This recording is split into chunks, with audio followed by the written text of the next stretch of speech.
မင်းကလေးနဲ့ယောက်ျားလေးလီချစ်သူတွေပဲဖြစ်ဖြစ်လင်မယားတွေပဲဖြစ်ဖြစ်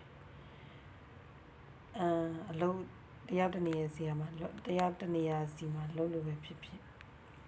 အနေဝေးလို့အားလက်ချိန်မှာဖုန်းပြီးပြောတဲ့ခါကျရင်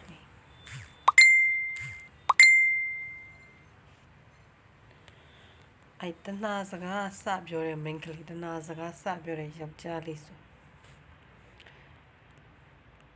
သူတို့အချစ်ကနံပါတ်1ပဲသူတို့တနာနံပါတ်1မယုံမရှိနဲ့